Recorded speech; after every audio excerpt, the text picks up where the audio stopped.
BNP নেতা তারেক রহমানের বস জনাব ফজলুর রহমানের আসনে জামাত জিতবে, এটা একটা সুখবর। এবং বিএনপির একাংশ নিজেরাই জামাতকে জিতিয়ে দিবে, এটা ফজলুর রহমানের আসনেই শুধু নয়, দেশব্যাপী। স্বরাষ্ট্রমন্ত্রী আসাদুজ্জামান কামালের মাধ্যমেই কোরবানিটা আমরা শুরু করব ইনশাআল্লাহ। আগামী কোরবানির ঈদের আগে এই গরুটাকেই কোরবানি সর্বপ্রথমে করা হবে ইনশাআল্লাহ। আজকে বাংলাদেশের প্রধান উপদেষ্টা ডক্টর ইউনূস সাহেবের প্রেস সচিব শফিকুল আলম যে সংবাদটা, খুশির সংবাদটা শোনাইছেন, এই খুশির সংবাদটা কিন্তু আপনাদের সামনে তুলে ধরতে দেরি করতে পারি নাই। আমি জানতাম না যে ডক্টর মোহাম্মদ ইউনূস আমাদের স্বাধীনতা বিরোধী এবং এই জঙ্গিদের সাথে তার এত সম্পর্ক। তার সেই ভালো ভালো চেহারা, মিঠি মিঠি কথা, সকলে মনে করেছে হাই এরকমটা মানুষই হয় না, যেটা একেবারে ফেরেশতা। তবে শয়তানরা মুখোশ পরে থাকলে কতদিন থাকতে পারে? ইউনূসের সেই অবস্থাই হয়েছে। তার ভিতরে যে এত বড় শয়তানি রয়েছে এটা মানুষ জানতে পারতো না যদি না সে ক্ষমতায় আসতো। দেশের বিপক্ষে হয়ে কথা বলতে তার লজ্জা লাগে না, কারণ সে আওয়ামী লীগ করে। আওয়ামী লীগ এমন এক বনি ইসরায়েলি জাতি যাদের জন্ম বাংলাদেশে হয়েছে চিন্তা চেতনায় একদম সেই মধ্যপ্রাচ্যের ইহুদি জনগোষ্ঠীর মতো। তারা প্রত্যেকটা জায়গায় তারা দাবি করত তারা নাকি খোদার এবাদত করত, কিন্তু ঠিক উল্টাটা করত, যা যা করতে বলেছে তার উল্টাটা করত। আওয়ামী ল্যাসপেন্সার গোষ্ঠীর চরিত্র দেখবেন ঠিক ওই জায়গাটাতে। বাংলাদেশের বিপক্ষে দাঁড়াতে সে মানে মানে ন্যূনতম সময়ের জন্য কুণ্ঠাবোধ করবে না যদি সেটা হাসিনা বলে দেয়, যদি এটা আওয়ামী লীগের হয়ে করতে হয়, যদি এটা ইন্ডিয়াকে খুশি করবার জন্য করতে হয়। আওয়ামী লীগ নেত্রী বললেন, আমি তো জানতাম না যে আমি দিল্লি আসবো, আমি তো জানতাম টুঙ্গিপাড়া যাবো। বাহ, গোপালগঞ্জে এয়ারপোর্ট আছে, আমি জানতাম না। ওনারে C-130 প্লেনে তোলা হইতেছে, উনি জানেন না যে উনি দেশের বাইরে দিল্লি যাবেন। উনি বললেন কি, আমি জানতাম যে টুঙ্গিপাড়া যাবেন, প্লেনে টুঙ্গিপাড়া যাওয়া যাবে। কত বড় প্রতারণা জাতির সঙ্গে এবং ওনার দলের কর্মীদের সঙ্গে। আওয়ামী লীগের নেতাকর্মীরা যারা আছে, আমি তাদের কাছে আহ্বান জানাবো, আপনাদের নেত্রীকে বিশ্বাস করবেন না। উনি আপনাদেরকে বারংবার মনে করেন যে বিপদের মধ্যে ফেলে দেবেন। আপনারা সাধারণ জনগণের একটা পার্ট হয়ে যান। আপনাদেরকে বাদ দেওয়ার জন্য আমরাও চাই না, কেউ চায় না। আরে ওরা আমার আল্লাহরে নিয়ে যেই কথা বলেছে, তুই কিসের বালের বাউল? তুই কোন জায়গার বাউল আসছিস তুই এখানে করতে? ওরা এই মুক্তিযুদ্ধকে নিয়ে ইসলামকে আলাদা করেছে, দাড়ি টুপিওয়ালা লোকজনকে বানিয়েছে রাজাকার, এরা হচ্ছে গিয়া দেশ বিরোধী। এটা বানিয়েছে ভারতের যেই ন্যারেটিভ সেটা এখানে প্রতিষ্ঠিত। এই ন্যারেটিভ দিয়ে এই দেশের রাজনীতি করা যাবে না, আমরা করতে দিব না। যতই চেষ্টা করেন চালায় যান, দেখেন কাদের পক্ষে লোক যায়। ঢাকা বিশ্ববিদ্যালয় দেখেছেন না, রাজাকারকে বাঁচিয়ে করে ওপেনে বলেছি পাকিস্তানের ক্যান্ডিডেট রাজাকার, ও জিতেছে। তো ওই সামনের নির্বাচনেও বেশি খেলা করতে আসবে না কোনো দল, আশা করি। এই মুক্তিযুদ্ধ নিয়ে আশা করি কেউ খেলা করবে না, আওয়ামী লীগ নাই যেহেতু, আর কেউ করবেও না আশা করি। সো যারা এই বাংলাদেশে এখন মুক্তিযুদ্ধের 32 নম্বরের বাউল, তারপরে এই যে চেতনায় বালছাল নিয়ে আসতে চাইবেন, ভাই কেউ পাত্তা হবেন না। এই সরকারের হাজারটা দোষ ত্রুটি থাকা সত্ত্বেও এইটা কিন্তু হাসিনার সরকার না, এইটা ভারতের সেবাদার সরকার না, এইটা কিন্তু এখন আর্মি আর DGF এর আয়নাঘরের রাষ্ট্র না। এই রাষ্ট্রটা এখন যেমনি ভাবে হোক জনতার রাষ্ট্র। আর্মির 100টা সমালোচনা আমরা করব, কিন্তু যেই আর্মি গত 11টা মাস ধরে ক্যান্টনমেন্ট থেকে বের হয়ে শুধু আইন শৃঙ্খলা বাহিনীর জন্য যেই সোলজার আমার ভাইয়েরা জান প্রাণ দিয়ে বিএনপিকে উপেক্ষা করে ডক্টর ইউনূস এত বড় ঘটনা ঘটিয়ে দিলেন, কিছুতেই মানতে পারছে না বিএনপি, সহ্য হচ্ছে না। মির্জা ফখরুলের সহ্য হচ্ছে না, মির্জা ফখরুলের মনে জ্বালা, অন্তরে জ্বালা, কষ্ট। তারেক রহমান বিষয়টি জানিয়েছেন যে মায়ের স্পর্শ, স্নেহের স্পর্শ নিতে তিনি আকুল হয়ে আছেন। শেষ সময়ে, শেষ মুহূর্তের তিনি মায়ের পাশে থাকতে চান, কিন্তু তার দেশে ফেরার সিদ্ধান্তটি তার একক নয়। পারিপার্শ্বিক অনেকগুলো পরিস্থিতি তাকে নিয়ন্ত্রণ করছে। সেই পরিস্থিতিটা তিনি অনুকূলে নিয়ে দেশে ফেরার জন্য খুবই উদ্গ্রীব হয়ে আছেন। কারা করবে? অনেকেই করবে, তাই না? করুন, দেশ তো আপনাদের। হ্যাঁ, আপনারা কোথেকে এসেছেন কেউ আপনাদের চিনতেও না, জানতেও না। আপনারা আসিফ নজরুল সাহেবকেই সবাই চিনত তার এই আন্দোলনের সময়, তার ভূমিকার জন্য। আপনারা কেউ তো আন্দোলনেও ছিলেন না। প্রফেসর ইউনূস স্যারেরা আপনাদেরকে বসিয়ে দিয়েছে, এখন বাংলাদেশ সরকারে আছেন, এখন আপনাদের ইলেকশন করবার কুরকুরানি উঠেছে, করুন না। আসসালামু আলাইকুম দর্শক, নতুন একটি খবরে আপনাদের সবাইকে স্বাগতম। আশা করছি আপনারা ভিডিওর শুরুটা দেখেই বুঝতে পেরেছেন আজকের নিউজটা ঠিক কতটা গুরুত্বপূর্ণ হতে চলেছে এবং ঠিক কোন দিকটাকে ইঙ্গিত করছে। তাই বলবো দর্শক, যারা ভিডিওটি দেখতে শুরু করেছেন তারা অবশ্যই নিউজটি না টেনে সম্পূর্ণ মনোযোগ সহকারে দেখবেন, তাহলে এই বিষয় সম্পর্কে আসল তথ্যগুলো জানতে বা বুঝতে পারবেন। তো প্রিয় দর্শক, আমি আর কথা বাড়াবো না। ভিডিওর শুরুতে আপনাদের যেই ভিডিওগুলোর অংশবিশেষ দেখিয়ে শুরু করেছিলাম সেই ভিডিওগুলোর বিস্তারিত আলোচনা দেখব। তবে তার আগে অনুরোধ, যারা এখনও চ্যানেলটি সাবস্ক্রাইব করেননি সকলে চ্যানেলটি সাবস্ক্রাইব করে পাশে থাকা বেল আইকন বাজিয়ে দিন। আর যারা ইতিমধ্যে সাবস্ক্রাইব করে রেখেছেন তাদেরকে অসংখ্য ধন্যবাদ। প্রিয় দর্শক, চলুন একটি লাইক দিয়ে আমরা ধারাবাহিকভাবে সবগুলো ভিডিওর বিস্তারিত আলোচনা দেখে আসি। কারণ তারেক রহমানের যে বস এই ফজলুর রহমান, তিনি যেভাবে নিজেকে জনগণের সামনে প্রেজেন্ট করছেন, যেভাবে কথাবার্তা বলছেন, বিএনপিকে পরাজিত করার জন্য আত্মঘাতী গোল হাত দিয়ে নিজের কোর্টে নিজে গোল দেওয়ার জন্য আমি দুইজন লোককে দেখছি। এই দুইজন লোক যদি বিএনপির সাথে লেগে থাকে তাহলে জামাতের চেষ্টা তেমন কিছু দরকার নাই, তারা নিজেরাই আত্মঘাতী গোল দিয়ে জামাতকে জিতিয়ে দেবে। একজন হচ্ছে এই ফজু পাগলা। ফজু পাগলা যে টাইপের ব্যক্তিত্বহীন থার্ড ক্লাস ইতর শ্রেণীর কথাবার্তা বলছে, এটা খুব সহজে জামাতকে জিতিয়ে দিবে।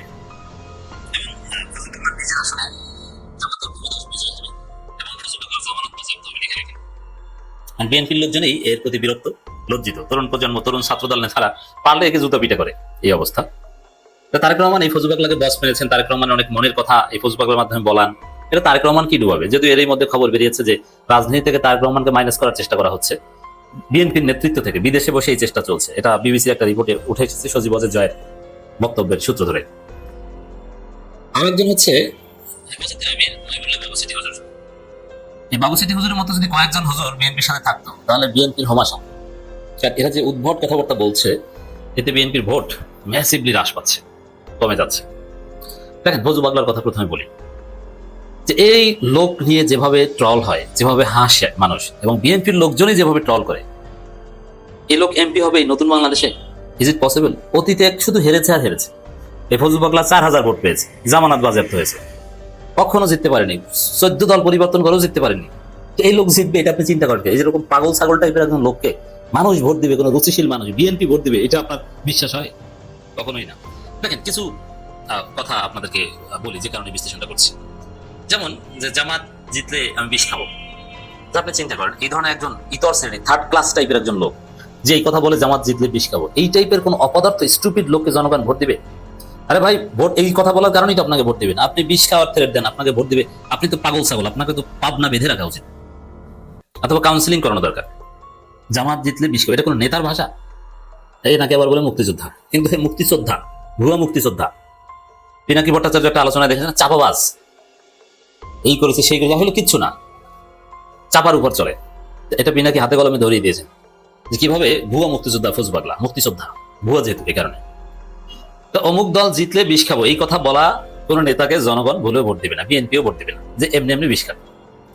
এরপরে এখন আবার বলেছে যে জামাতকে ভোট দিলে আমার লাশ পাবেন। এটা কোনো কথা? মানে কি তিনি আত্মহত্যার হুমকি দিচ্ছেন? যে নেতা বারবার বারবার জনগণের সামনে দাঁড়িয়ে, ক্যামেরার সামনে দাঁড়িয়ে আত্মহত্যার হুমকি দেন, তাকে জনগণ কেন ভোট দিবে? তার ভোট পাওয়ার রিজনটা কি, তার যোগ্যতাটা কি? না, ঠিক এই হচ্ছে ফজলুর রহমানের অবস্থা। সে আত্মহত্যার হুমকি দিয়ে নির্বাচনের প্রচারণা চালায়। আপনি শুধু এই গ্রাউন্ড, অন্য হাসিনার রায় মানি না, ট্রাইব্যুনাল বাতিল করব, কিংবা আরো যেসব কথা, যে জুলাইয়ের বিরুদ্ধে যে কথা, জুলাই কালো শক্তি, অমুক তমুক, সরাসরি ভারতের দালালি, এগুলো বাদ দিলাম। আপনি শুধু এই আত্মহত্যার হুমকিটা বিবেচনা নেন। আত্মহত্যার হুমকি দিয়ে যে ভোট চায়, এই ধরনের পাগল ছাগলকে কেউ ভোট দেয়? আবার বলে যে আমাকে যারা ফজু পাগলা বলে তাদের খবর আছে বাল ছেড়বে, ওরা তো জুতা দিয়ে পিটাইতেছে ছাত্র দলের লোকজন। মানে স্টুপিড না হলে কেউ বলো আসলেও কি কিছু করতে পারবে এই ফজু পাগলা? কিচ্ছু করতে পারবে যারা তাকে পাগলা বলে? মজার বিষয়, এই ফজু পাগলা মানে যারা তাকে ফজু পাগলা বলে তাদেরকে থ্রেট দেয়, ওইটা আবার গণমাধ্যমে লেখে, সব হারিয়ে তার মানুষ সবাই কমেন্ট করে ফজু পাগলা, ফজু পাগলা। তুই পাগলা, তোর বাপ পাগলা, তোর 14 বলা, তুই কি করবি? কারণ কিচ্ছু করতে পারবে? ছাত্র দলের লোকজনকে ফজু পাগলা বলছে, স্পষ্ট ভাবে ছাত্র দলের লোকজন বলেছিল ওয়ান্স আওয়ামী লীগ অলওয়েজ আওয়ামী লীগ। একে আমরা ওন করি না? তারেক রহমান একে আব্বা মেনে বসে আছে, চিন্তা করছে, বস মেনে বসে আছে। এই ফজু পাগলার যে আচার আচরণ, এই আচার আচরণের কারণে তার আসনে ধানের শীষ ডুববে। মানে বিষয়টা হচ্ছে যে নৌকায় ধান উঠিয়েছেন ফজু পাগলা, কিন্তু সমস্যা হচ্ছে যে সেই নৌকা হচ্ছে ছোট নৌকা, ডিঙ্গি নৌকা, আর ছোট নৌকার মাঝখানে পাগল উঠে নাচানাচি শুরু করেছে, যে পাগলের নাচানাচিতে নৌকা সহ ধান ডুবে যাবে। ফজু পাগলার বৈশিষ্ট্য এখন ওই রকমের, তিনি নৌকা ডুবাচ্ছেন, ধানও ডুবাচ্ছেন। আর এই ফজু পাগলাদের কারণে দেশব্যাপী বিএনপি জয় বাংলা হবে, বিএনপি ধরা খাবে, এটা আপনি নিঃসন্দেহে ধরে নিতে পারেন। তারেক রহমান ফজু পাগলাকে নিয়ে আবার কি সিদ্ধান্ত নেবেন? তারেক রহমান নিজেই তো রাজনীতি থেকে মাইনাস হয়ে যাচ্ছেন, দেশে আসতে পারছেন না, তার নিজেরই তো রাজনীতি নাই। তারেক রহমান কি বাংলাদেশের ভোটার, বাংলাদেশের নাগরিক? তার এনআইডি কার্ড দেখাক, পারলে তার নাম্বার কত বলুক, আপলোড দিক, পারবেন না। তার পাসপোর্ট আছে? তো যে লোক বাংলাদেশে ভোটার না, এমনকি যদি আদালতে কেউ চ্যালেঞ্জ করে, রিট করে যে তারেক রহমানকে কেন বিএনপি ভারপ্রাপ্ত চেয়ারম্যান পদে অবৈধ ঘোষণা করা হবে না, জানতেছে রুল, এটা অসম্ভব নয়। এই আবেদন করে রিট করবে, দেখবেন যেটা হয়ে যেতে পারে। কারণ যার বাংলাদেশের এনআইডি কার্ড নাই, কথিত আছে বা আমরা ধারণা করছি যে হাসিনা জোর করে তারেক রহমানকে ধরে আনতে চেয়েছিলেন একবার লন্ডন থেকে, অনেক চেষ্টা করেছিলেন, এমন আনতে পারলে তো ফাঁসি দিত 21 আগস্ট গ্রেনেড হামলা মামলায়। সেই ভয়ে তারেক রহমান ব্রিটিশ নাগরিকত্ব নিয়েছিলেন। যদি এটা সত্য হয়ে থাকে তাহলে তো কোর্ট তাকে বাংলাদেশের একটা রাজনৈতিক দলের প্রধান ভারপ্রাপ্ত প্রধান হিসেবে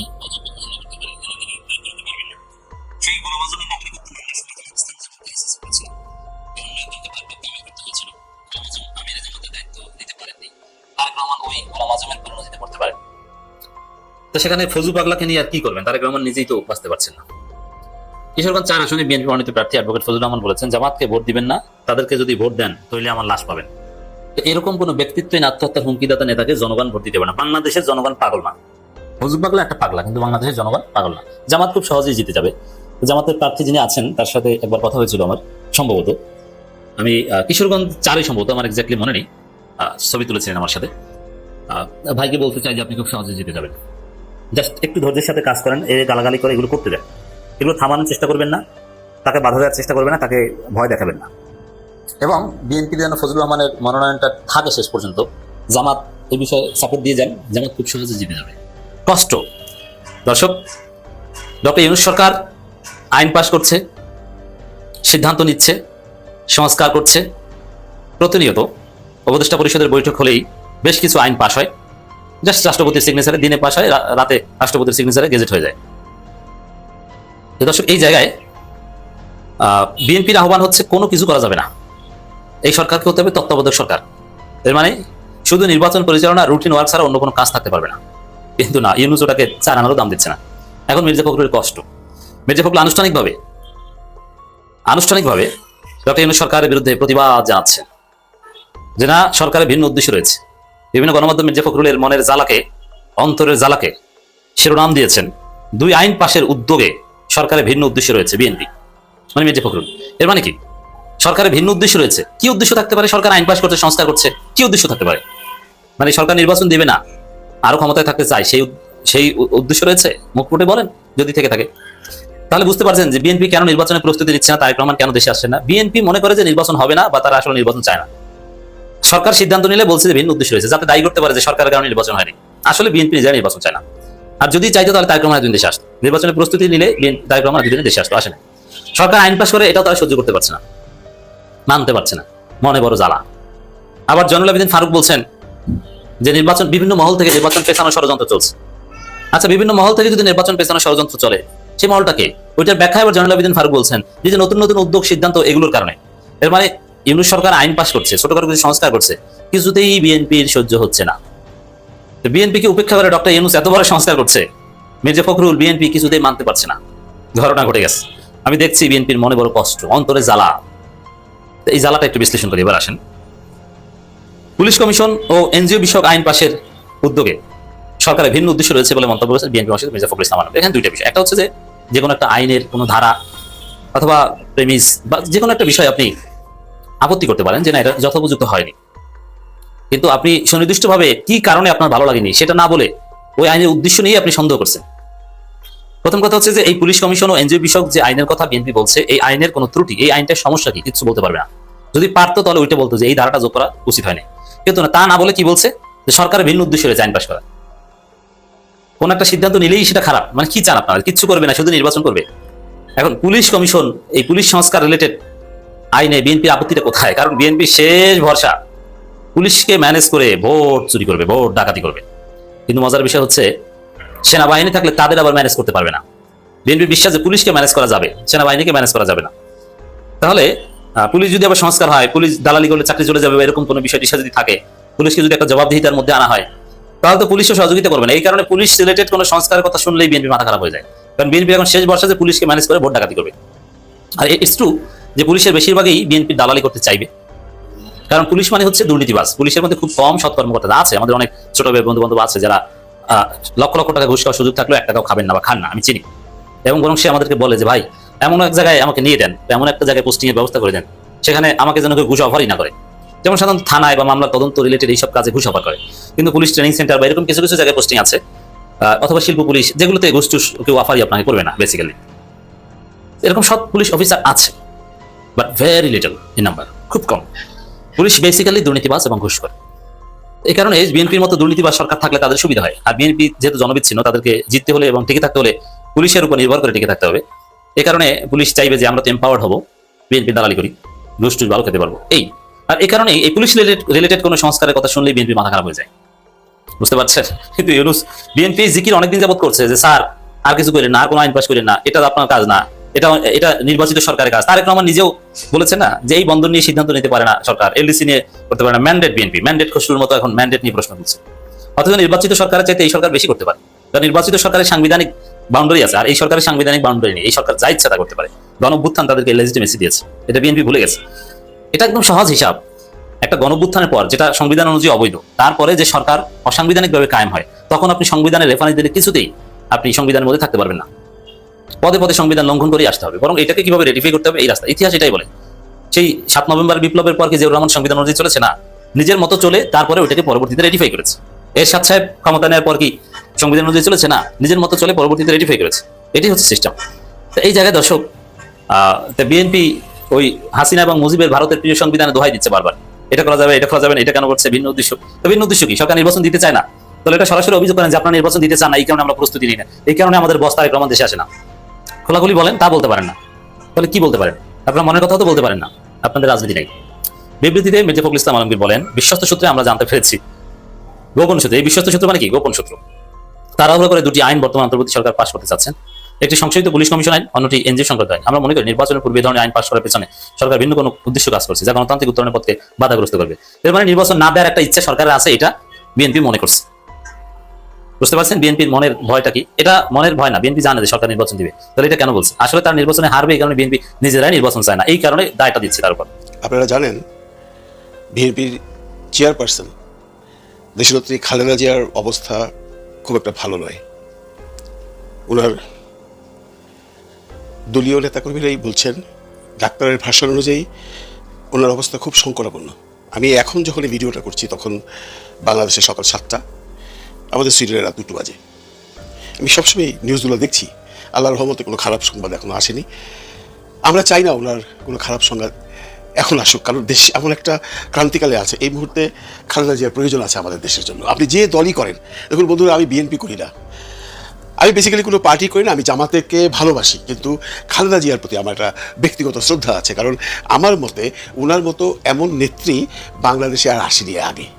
হ্যাঁ, টুকটাক প্রবলেম ওনার থাকতেই পারে, সে দলীয় বিভিন্ন ঝামেলার জন্য হয়তো উনি টুকটাক কোনো অন্যায় করেছেন, বাট একজন রাষ্ট্রপ্রধান হিসাবে খালেদা জিয়া যেভাবে রাষ্ট্র পরিচালনা করেছেন এবং খালেদা জিয়ার যে নীতি, খালেদা জিয়ার যে সততা সরলতা, এটা কিন্তু বাংলাদেশের মানুষ সবাই মনে রাখবে। আমি আবারও বলছি, আপনি যে দল করেন, আপনি জামাত করেন, আপনি আওয়ামী লীগ করেন, আপনি বিএনপি তো করলে বলবেনই, আপনি যে দলই করেন, খালেদা জিয়ার সম্পর্কে আপনি কটূক্তি করতে পারবেন না। উনি এমন একজন মানুষ, দেখুন উনি কখনো শেখ হাসিনার সম্পর্কে কখনো কটূক্তি করেনি। ওয়াইস শেখ হাসিনা কথায় কথায় খালেদা জিয়ার চারিত্রিক স্খলন করেছে, বাট ওনার মুখ দিয়ে কখনো আমরা শুনিনি উনি একটা বাজে শব্দ প্রয়োগ করেছেন। এর জন্য তার প্রতি রেসপেক্ট বাংলাদেশের মানুষের অগাধ অফুরন্ত, এবং আজকে বাংলাদেশের মানুষ প্রায় সবাই মহান আল্লাহ তাআলার কাছে দোয়া প্রার্থনা করছে উনি যেন সুস্থ হয়ে আমাদের মাঝে ফেরত আসেন।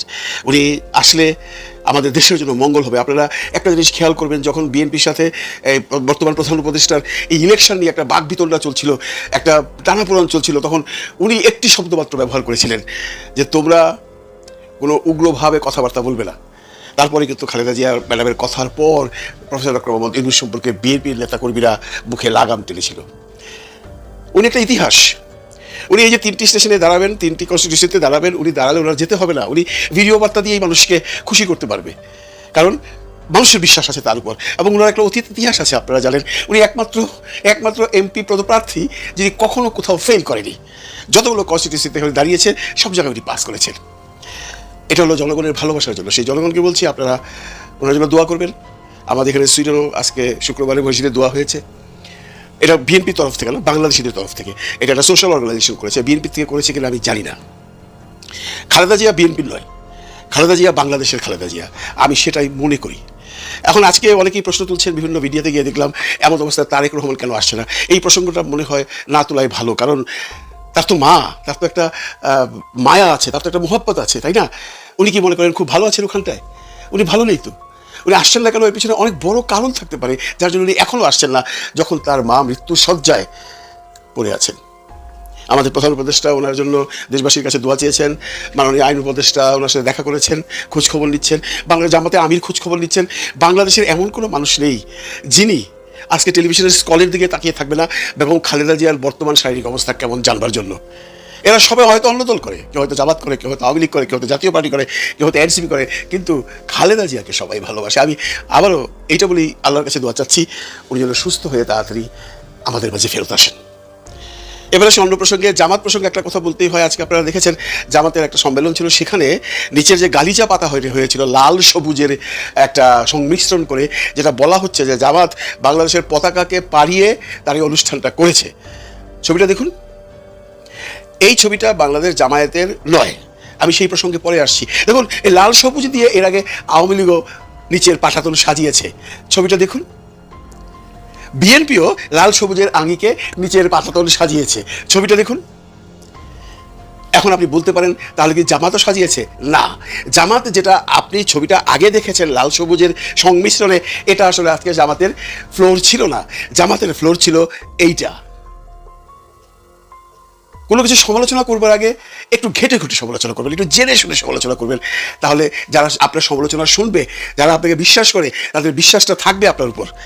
আপনারা যারা আজকে এটা নিয়ে আলোচনা করেছেন যে জামাত লাল সবুজকে অপমান করেছে, আমি তাদের দৃষ্টিগোচর করে বলছি, এই যে ছবিটা আপনারা দেখছেন, এইটা অরিজিনাল জামাতের ছবি নয়, জামাতের আজকের ছবি নয়। আমি এখন যে ছবিটা দেখাচ্ছি এটাই হলো জামাতের ছবি। প্রথম ছবিটা এআই দিয়ে বানিয়ে কেউ কেউ এটাকে বাজারে ছেড়েছে জামাতকে ছোট করার জন্য। এইসব করে জামাতকে পিছনে ফেলে রাখতে পারবেন? আপনারা জানেন না জামাতের কি অবস্থা, আপনারা দেখছেন না জামাতের কি পপুলারিটি, আপনারা দেখছেন না জামাতের মানুষের মানসিকতা, যারা ভোট দেবে তারা কত পার্সেন্ট লোক বলছে জামাতকে ভোট দেবে। জামাতকে ঠেকাতে হলে আপনাদের যারা ঠেকাতে চান তাদেরকে জামাতের চাইতে ভালো কাজ করতে হবে। সেটা বিএনপি হোক, জাতীয় পার্টি হোক, এনসিপি হোক, যেই হোক, তার চেয়ে ভালো কাজ না করলে, জামাতকে যদি টপকাতে না পারেন, তাহলে জামাতের আশেপাশে আসতে পারবেন না ইনশাল্লাহ। এনসিপির কথা মনে হয়ে গেল, এনসিপির কী হবে? এনসিপি তো এখন এটা কী হবে, এটা অ্যাকচুয়ালি একটা ভাঙাচোরা পার্টি হয়ে গেছে ভাই। একবার এখানে যায়, একবার ওইখানে যায়, একবার ওকে রাখবো না, একবার ওকে রাখবো না। আমি অত্যন্ত বিনয়ের সাথে বলছি, এদের এতই ভাবসাব, এদের এই যে মানে জন্ম নেবার পরে মৃত্যু হয়ে যায় না, ঠিক আমার একটা অবস্থা। আমি তো পরিষ্কার দেখতে পাচ্ছি এনসিপির অবস্থা হবে জুনায়েদ সাকির মতো, এনসিপির অবস্থা হবে নুরুর মতো, এনসিপির অবস্থা হবে মান্না ভাইয়ের, মাহমুদুর রহমান মান্না ভাইয়ের মতো। কারণ যারা অতি বোঝে তাদের দ্বারা কিচ্ছু হয় না। বাংলায় একটা প্রবাদ আছে, অতি সুন্দরী না পায় বর, অতি শিক্ষিত না পায় ঘর। মানে কোনো শিক্ষিত যারা বেশি শিক্ষিত হয় তারা কিন্তু ভালো চাকরি বাকরি পায় না, আর যে মেয়ে খুব সুন্দরী সে খুব ভালো বর পায় না। এরা অতি শিক্ষিত। এই অতি শিক্ষিত লোকগুলো মিলেমিশে যা শুরু করেছে, এতে করে এনসিপির যে কী ভবিষ্যৎ হবে এটা এখন প্রশ্ন সাপেক্ষ। আমি এখন দেখছি তো অনেকেই এনসিপিকে নিয়ে আর ইন্টারেস্টই শো করছে না। এখন মানুষের ইন্টারেস্ট হলো বাংলাদেশ সরকারের যে বর্তমান উপদেষ্টাগুলো আছে তাদের উপর। আজকে একটা নিউজ দেখলাম, অনেক উপদেষ্টারাই নাকি এখন ইলেকশন করবেন। আমরা আগে থেকে শুনেছি উপদেষ্টাদের মধ্যে নাহিদ ইসলাম করবে, সেটা চলে এসছে। এরপর আসিফ মাহমুদ সজীব ভুইয়া করবে, এটাও শুনেছি। মাহফুজ আলম করবে, সেটাও শুনেছি।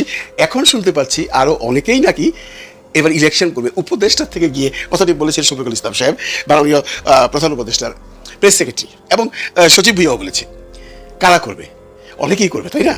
করুন, দেশ তো আপনাদের। হ্যাঁ, আপনারা কোথেকে এসেছেন কেউ আপনাদের চিনতেও না, জানতেও না।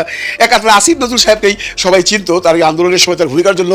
আপনারা কেউ তো আন্দোলনেও ছিলেন না। প্রফেসর ইউনূস স্যারেরা আপনাদেরকে বসিয়ে দিয়েছে, এখন বাংলাদেশ সরকারে আছেন, এখন আপনাদের ইলেকশন করবার কুরকুরানি উঠেছে। করুন না, করে পাশ করে আসুন।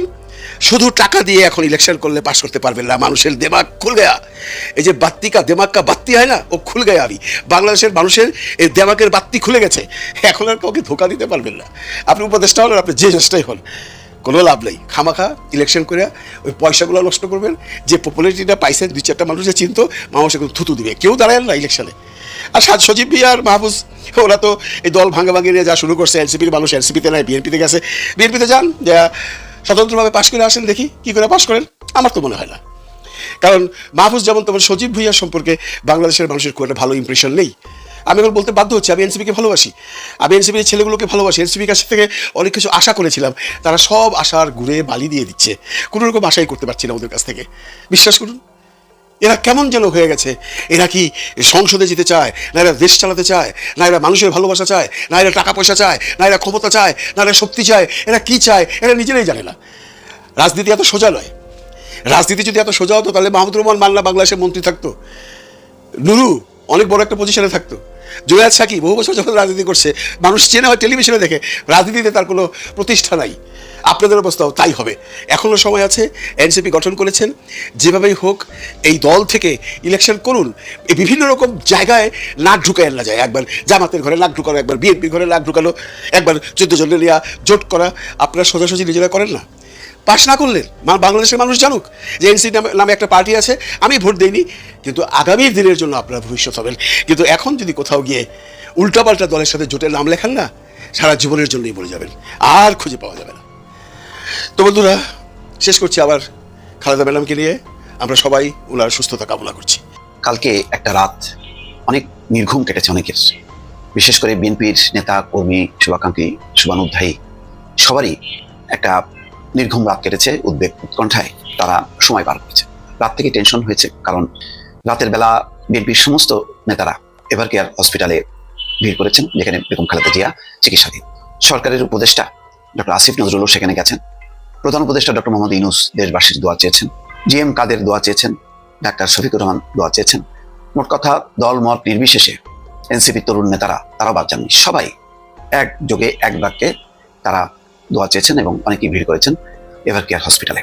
ফলে কালকের পরিস্থিতিটা রাতের বেলা খুবই একটা অন্যরকম একটি আবহ তৈরি হয়। সেই আবহে খবর আসে যে তারেক রহমান খুব দ্রুত এই দেশে ফেরার প্রস্তুতি নিচ্ছে। প্রস্তুতিটা তেমনই, তারেক রহমান বিষয়টি জানিয়েছেন যে মায়ের স্পর্শ, স্নেহের স্পর্শ নিতে তিনি আকুল হয়ে আছেন। শেষ সময়ে, শেষ মুহূর্তের তিনি মায়ের পাশে থাকতে চান, কিন্তু তার দেশে ফেরার সিদ্ধান্তটি তার একক নয়, পারিপার্শ্বিক অনেকগুলো পরিস্থিতি তাকে নিয়ন্ত্রণ করছে। সেই পরিস্থিতিটা তিনি অনুকূলে নিয়ে দেশে ফেরার জন্য খুবই উদ্গ্রীব হয়ে আছেন। তেমনই একটি বার্তা তিনি দিয়েছেন, কারণ বেগম খালেদা জিয়ার এমন সংকটাপন্ন অবস্থায় তারেক রহমান পাশে থাকবেন সেটাই প্রত্যাশা। সুতরাং তারেক রহমান নিজে এবং জোবাইদা রহমান, তারেক রহমানের সহধর্মিনী, যিনি মেডিকেল বোর্ডেরও সদস্য, তারা দুজন কাল সারা রাত যোগাযোগ রেখেছেন। প্রতি কিছুক্ষণ পর পর, বা বলা যায় প্রতি মিনিটে মিনিটে তারা খবর রেখেছেন যে কি হচ্ছে, মায়ের অবস্থা কি। আর এখানে খালেদা জিয়ার ছোট ভাই শামীম ইস্কান্দার এবং শর্মিলী কোকর, প্রয়াত কোকর স্ত্রী, দুজনই সার্বক্ষণিকভাবে ছিলেন। সব মিলিয়ে একটা চরম উদ্বেগ উৎকণ্ঠা তৈরি হয়েছে বেগম খালেদা জিয়ার শারীরিক অবস্থাকে ঘিরে। এখনো পর্যন্ত পরিস্থিতিটা উন্নতি হয়েছে তেমন খবর আসেনি, কিন্তু আপ্রাণ চেষ্টা চলছে স্থিতিশীল রাখার জন্য বেগম খালেদা জিয়ার। এবং এই পরিস্থিতিতে বলা যায় যে বিএনপির যে নির্বাচনী কার্যক্রম অনেকটা স্থবির হয়ে গেছে কাল রাত থেকে। যে কোনো প্রান্ত থেকে তারা এখন চেয়ে আছেন বেগম খালেদা জিয়ার পরিস্থিতির উপর। হয়তো পরিস্থিতি বুঝে তারা আবার পুরোদমে নির্বাচনী কার্যক্রম শুরু হবে। আপাতত আজকের দিনটাও তারা অবজার্ভ করছেন যে বেগম খালেদা জিয়ার অবস্থা কোন দিকে টার্ন করে, বিশেষ করে ডাক্তাররা কি বলেন তার উপরই নির্ভর করবে। দর্শক, আশা করি সবগুলো ভিডিওই আপনি মনোযোগ সহকারে দেখেছেন। সেই সাথে দর্শক, এই ভিডিওগুলো সম্পর্কিত যদি কোনো তথ্য বা মতামত থাকে তাহলে অবশ্যই কমেন্টস করে জানিয়ে দিন। এতক্ষণ সাথে থাকার জন্য ধন্যবাদ। আবার দেখা হবে আগামী ভিডিওতে কোনো নতুন টপিকস নিয়ে। সকলের সুস্বাস্থ্য কামনা করে বিদায় নিচ্ছি। আল্লাহ হাফেজ।